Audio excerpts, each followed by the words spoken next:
Se segura que saiu o episódio 3 do Overlord. E momento de mitada do Ainz em todos os sentidos, cara. Dando beijinho na Albedo, acabando com todos os planos do Dirk Nive e com a teocracia também. Que a gente conseguiu ver ali a reunião deles, que parece que estão começando a descobrir algumas coisas por trás dos panos ali, algumas verdades, né? Inclusive do que tá acontecendo com o Ainz e com o Império. Então vamos conferir isso agorinha, sem mais delongas. Vem comigo, vamos nessa.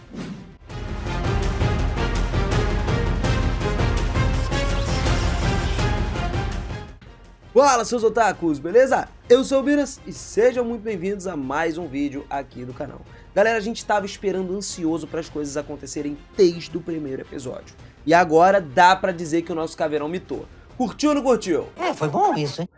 Rapaz, nós vamos começar aqui por uns pontos aí, meu amigo, do comecinho que a gente já deu pra ver que surpreendeu. As cenas iniciais do Ainz com a Albedo aconteceram no episódio passado, só que não foi mostrado com tantos detalhes assim, igual foi mostrado agora, a conversa deles e tal. Só apareceu o Albedo ali, dando aquele tchauzinho, pá, e eles indo embora pra Restise, né, enquanto o Ainz ficava pra trás. Ela foi conhecer a Renner e trouxe pra gente um enredo do segundo episódio da quarta temporada mais detalhadamente, com coisas mais evidentes. Primeiro, respondendo algumas perguntas até, né? O Ainz falou pra própria Albedo pra ela tomar cuidado, porque ele não tinha descoberto ainda quem que tinha usado o item de controle de mente na Shallter. Isso até agora estava na incógnita pra ele. A gente sabe que foi a Teocracia Slane, mas pra ele não sabe. E isso reflete, inclusive, mais pra frente no episódio lá com o Dirk Nive. Mas, não fugindo dessa conversa aqui, foi dito inclusive para Albedo que ela não precisava se preocupar, porque ela estava junto do Ginnungagap, que era o item mundial. A gente já comentou isso também, que esse item que está com ela foi dado para ela pelo Tábula de Maradna, que era o criador dela antes da guilda ser fechada, do jogo ser fechado. E esse item é vantajoso porque itens mundiais não podem ser afetados por outros portadores de itens mundiais. Ou seja, a Albedo por si só não teria problema, por isso que o Ainz falou que ela estaria segura, justamente porque a mesma pessoa que, por exemplo, usou um item mundial na Shallter, não conseguiria afetar a Albedo, já que ela estava carregando consigo um item mundial também. Por isso que ela ficou literalmente não saindo com aquela parada na mão o tempo inteiro. É a resposta, inclusive, de muita gente ter perguntado sobre esse item. Por que ela ficava segurando esse troço o episódio inteiro? Pois é, cara, a gente viu que agora o Ginnungagap é sim um item que protege ela, além de, logicamente, ela conseguir usar habilidades muito fortes com ele, num ataque de longo alcance, de grande escala, mas ainda assim era mais para proteção contra algum outro item mundial que pudesse eventualmente aparecer. Lógico que não podia faltar a comédia da parada toda que tem em todas as temporadas. O Ainz comentou ali também sobre o Demiurgos, porque ele gostava realmente de saber o que estava passando na cabeça do Demiurgos, principalmente depois dele ter feito a invasão de Restise com o Jaldabov. O negócio aqui era o seguinte, era que saber os próximos passos do Demiurgo não era tão mole pro Ainz, já que os próprios planos de dominação mundial que ele estava fazendo, não foi ele exatamente que criou, né? A gente já viu isso. Tanto que ele mesmo disse que era melhor não perguntar para nenhum outro ser, né? E nem pelo próprio Demiurgos, porque provavelmente a Albedo saberia com relação a isso. A Albedo agora tá muito junta com o Demiurgos, né? Os dois, ainda mais que os dois estão oficialmente controlando a parte política do reino feiticeiro. Então eles estão mais de boa agora, a Errantel tá ali no controle deles, então provavelmente ela sabe o que o Demiurgo quer, o que se passa dele. Só que um ser supremo não saber os planos de um dos seus subordinados é algo meio que vergonhoso pro Ainz. Então ele manteve-se ali a caráter de um ser supremo, né? Ele não quis mudar nada com relação a isso. E aí foi quando o Ainz mitou novamente, falando para Albedo que queria que ela se preocupasse até com alguma doença nova que poderia existir, porque por mais que ela fosse imune a certos tipos de doença no Yggdrasil, podia ter alguma outra doença que aparecesse nesse mundo que não tivesse no Yggdrasil e que afetasse a ela. Então ela jogou o verdão ali, né? Falando do beijo, o beijinho do Ainz, cara, mas calma lá. Não foi um beijo na boca, tá? Não foi esse beijo que você tá pensando, porque a Albedo, como lançou o verde, ela foi lá, até queria um beijinho na boca, falou que o beijo tira estresse, revitaliza as pessoas, fora que mexe com o sistema parasimpático também, que aumenta a atividade do sistema imunológico dela, ou seja, mentindo ela não tá, né? E também que deixar o like nesse vídeo aqui ajuda a prevenir outros problemas, pô. O Ainz mesmo mandou o papo pra ela também, então, pô, tu vai caprichar nesse like aí pra fortalecer a gente e se prevenir dos problemas no futuro, beleza? Tamo junto aí, galera. Mas eu confesso pra vocês aqui que nessa hora eu achava que ia rolar um beijinho na boca. Pô, eu achava, cara. Mas, porém, entretanto, todavia, o Ainz foi lá e deu um beijo no rosto da Albedo, que ele mesmo disse que já foi suficiente. Mesmo assim, ela ficou eufórica, cara. Mas, sério mesmo, convenhamos, comparado com o fato do que ele fez na primeira temporada, logo no primeiro episódio, né, de pegar no peito dele e tal, foi uma coisa bem mais leve. Parece mais um desenvolvimento românticozinho. Então, galera, depois de ter visto isso acontecer, a gente sabe que a Albedo partiu daí, foi direto pro Reino Restiz e que o Ainz se preparou para ir pro Coliseu, lá pro Império Baharut. Só que em paralelo a isso que estava acontecendo, rolou uma reunião da teocracia. Todos os cardeais estavam entrando para discutir sobre a nova aparição do reino feiticeiro. Primeiramente, lógico que eles prestaram as condolências para os deuses, que foram os fundadores da teocracia. Vamos trazer eles à tona já já. O que acontece é que eles pregam o ideal de que os seres humanos tenham soberania. Então, para eles, realmente é um inferno ter um morto-vivo governando na Terra. Ainda mais que o Dirk Nive decretou que ia se unir e apoiar a fundação do próprio reino feiticeiro a todos os outros países ao redor. E isso aí, mano, era complicado. O próprio Cardeal da Luz disse que eles poderiam até simplesmente tentar impedir isso aí antes de acontecer. Mas ainda assim eu acho que a teocracia não ia conseguir fazer isso, porque o Dirk Nive ia continuar querendo se aliar ao Ainz. E cara, eles não tinham poderes, mesmo sendo os seres humanos mais poderosos existentes nessa terra, eles não têm poder suficiente pra fazer o Ainz ir ao chão. Não dá, não rola. Nosso caveirão é supremo, cara. E aí é quando entrou na jogada a nossa astrólogo das 1000 léguas, a informante oficial da teocracia. Ela que esteve observando tudo por trás dos panos, inclusive viu o massacre de Cartisplane sobre o rei feiticeiro e informou para os seus superiores que existiam, pelo menos que ela viu, os Death Knights, que eram aquelas caveiras gigantescas que o Ainz tem, sendo mais de 500 monstros de nível 100. Só que, galera, isso aí foi uma informação errada. Por mais que a galera lá, os cardeais falam que ela nunca erra e tal, o lance é que um Death Knight, que são aqueles monstros lá, tem um nível aproximadamente 35 dentro do jogo do Yggdrasil. Ele é muito fraco, cara, mas eles são tão fortes pra esse mundo que ela achou que os bichos eram nível 100. O próprio cardeal principal falou que nem mesmo alguém das escrituras negras seria forte o suficiente para lutar contra algumas centenas desses monstros. Literalmente. E sabiam que a capital de Errantel também estava lá, né? Errantel estava composta por vários desses monstros aí, vários desses Death Knights. No entanto, a gente tem os divinos, que eram pessoas diferentes. Isso logo que alegrou todo mundo, né? Porque os divinos eram conhecidos como os mais poderosos seres da teocracia Slane. Ao que parecia, o capitão das escrituras negras e Azeshi eram mais do que suficientes para lidar com algumas centenas ali desses monstros, tranquilamente. A gente sabe que o capitão é a primeira cadeira, e é braba, e a Azeshi tem a cadeira extra. É um nível meio que diferente dos outros. É como disse o próprio Maruyama, o Ais das escrituras negras. Ela é a mais poderosa de todos ali. Mas as coisas não se restringiram só aos Death Knights. O astrólogo das 1000 léguas também contou nos relatórios antes de entrar em colapso mental no seu quarto, porque ela entrou em colapso mental e ela viu uma força que nem os divinos seriam capazes de derrotar. O Rei Feiticeiro. O único feitiço usado para poder derrotar mais de 130 mil pessoas. E aí é que entra a sacada da teocracia, que era uma magia do reino dos deuses, um feitiço de 11º grau que somente deuses que apareciam recorrentemente nesse mundo de tempos em tempos conseguiam fazer. Estamos falando vulgo os 8 reis da ganância, os 6 grandes deuses, fundadores da teocracia. Eles até rolaram ali, falaram que, de acordo com alguns boatos, que algumas profecias, já tinham se passado 200 anos desde que o último player estava nesse mundo. Porque, na verdade, existiram outros players sim. Você deve estar meio curiosaço aí.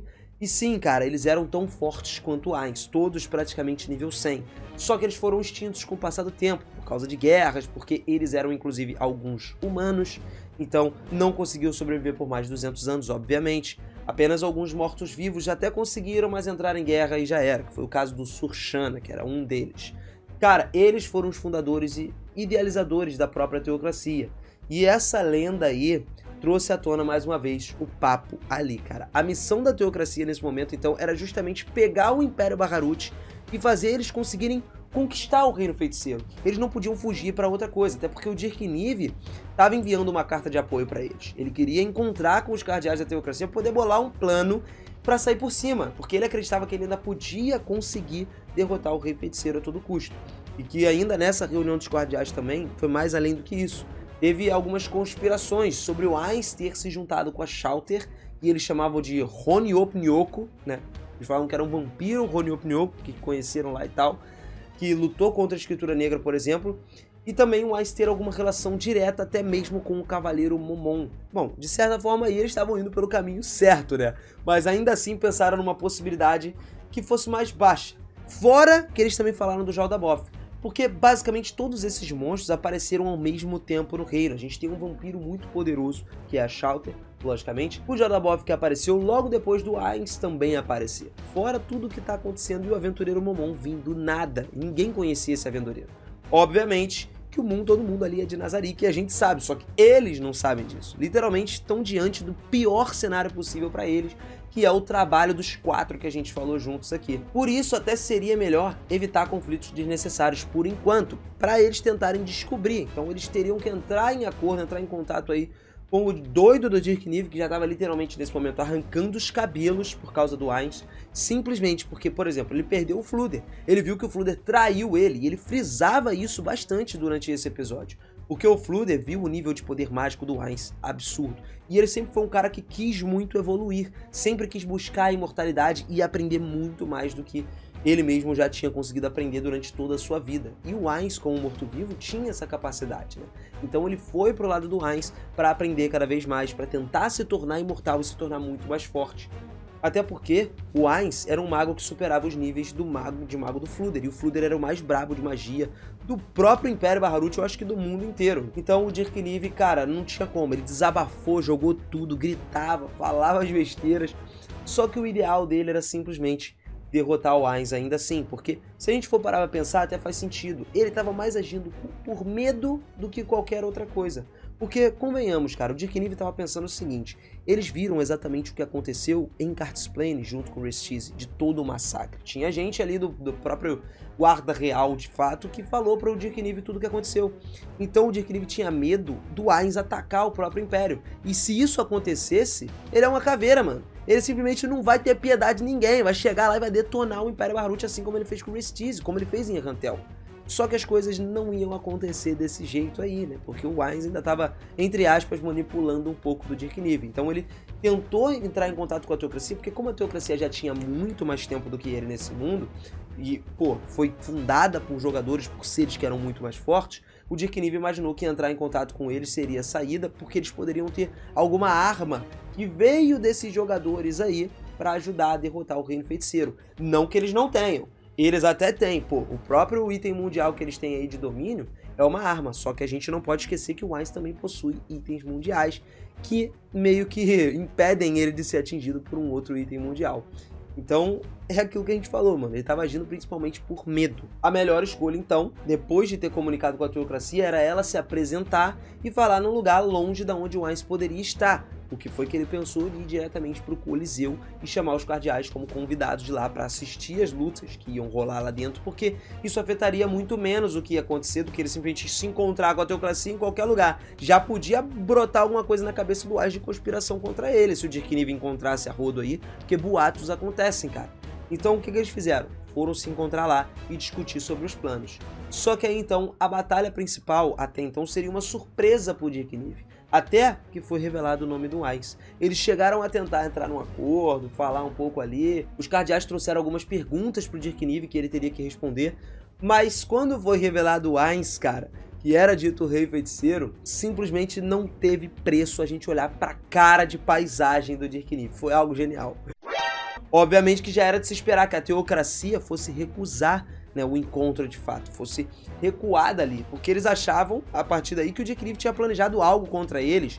Era uma conspiração contra a Teocracia, que fez a Teocracia se encontrar de cara com o Reino Feiticeiro. Só que não era muito isso, foi meio mal entendido. Aí o Dirk Nive até chegou a pensar que o Ainz sabia de tudo, que ele tinha descoberto todos os planos do Dirk Nive. Mas não foi exatamente esse o caso. Lembra que a gente comentou lá no início o fato do Ainz não saber sobre os itens que ia refletir mais pra frente no vídeo? Pois é, tá refletindo agora, nesse encontro aí. Porque é o seguinte, o Ainz não sabe, e ele desafiou o Lord Gauguin agora pra mostrar sua verdadeira força e deixar essas certas pessoas mais acanhadas em combate. Ou seja, o Rei Feiticeiro seria um nível muito maior do que qualquer outra pessoa, que ninguém conseguiria derrotar. Da mesma forma que ele mandou aquela embaixada de mortos-vivos junto com o Albedo pra Restize, pra ele provar o seu nível de poder. Ele falou isso lá no começo do episódio. Vou mandar essa embaixada aqui porque vai ser bom pra eles saberem quão forte é o Império do Reino Feiticeiro. Então, cara, ele tem tudo basicamente nas suas mãos. O objetivo dele, além de, logicamente, aparecer e lutar contra o Gauguin e provar sua força, também era mostrar publicamente o que ele pretendia fazer com o Reino Feiticeiro. Criar aquela utopia que a gente já falou e ele comentou lá no primeiro episódio. O que deixou a gente aberto também para uma próxima luta incrível que vai rolar no próximo episódio. E é Gogin, o Lorde Marcial, versus o Ainz. O Jake Neve tá até torcendo pro Lorde Marcial, cara. Era a única saída para ele, porque mais uma vez o cara literalmente não tem pra onde fugir. Ele começou ali com o Ainz. O engraçado é que o Ainz nem percebeu nada que estava acontecendo, né? Ele não é burro, ele já sabe mais ou menos de algumas coisas. E provando o seu valor agora, o Rei Feiticeiro vai fazer com que o Jake Neve de qualquer forma se renda pra ele. O Jake Neve não vai ter como fugir dali, cara. Ele literalmente foi encurralado, não tem como ele ir pra nenhum dos lados. Ele até chegou a falar com os ajudantes dos cardeais ali e tal, pra assistirem ou tentarem assistir a luta de outro lugar. Porque ele não fez nada daquilo planejado. E ele não estaria realmente desesperado se ele soubesse que o Ainz ia aparecer ali. Foi uma completa surpresa, tanto para ele quanto qualquer outra pessoa que estava dentro desse ginásio. Então, ainda assim, a gente vai esperar por um espetáculo muito maior que está acontecendo aí, esperando pra gente nesse próximo episódio, que eu tô louco pra mim. Bom, galera, a química aqui tá boa demais, cara. A gente junto aqui, sempre trazendo momentos incríveis. Cada coisa que acontece no Overlord que eu fico louco, fico no pump, simplesmente pra trazer pra vocês aqui no canal. Principalmente, porra, dessa história incrível, que cada episódio que se passa, cada passo que aparece, eu tô cheio de gás. Eu saio dos episódios, meu irmão, doido mesmo. Parece que eu tomei 5 energéticos, mano, pra trazer pra vocês aqui firme e forte. Então, pô, eu sempre agradeço a vocês, que vocês são 10, são brabos pra caramba. Obrigado sempre por ajudar o canal, por acompanhar. E você que tá chegando agora, não liga muito pra essa voz aqui que tá meio rouca, mas se inscreve aí no canal, cara, e ativa esse sininho, que com certeza você não vai se arrepender. Sempre vai ter conteúdo aqui de Overlord, a gente tá sempre acompanhando todos os lançamentos, principalmente dessa nova temporada, cara. Isso aí são coisas que não dá pra gente negar. Tem cada coisa acontecendo que, pô, um negócio em cima do outro, um evento em cima do outro. Você pode ficar cheio de dúvida e a gente tá aqui pra responder, pra tirar todas as suas dúvidas. Então vem com a gente, se inscreve, sininho ativado pra você não perder o próximo vídeo, beleza? Tamo junto sempre, galera. Beijo no coração, um abraço e até a próxima. Valeu!